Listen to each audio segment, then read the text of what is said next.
คือเด็ดแต่ที่ หลังจากได้มาพี่น้องพูดโอ้ยสดกินด้วยความเสี่ยงหรอก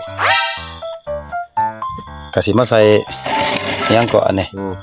ซาเก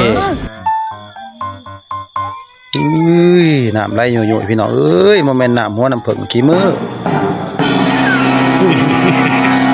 บ่ได้ล้างดอกโอ้เหลืองต้องว่ามันบีกระทิง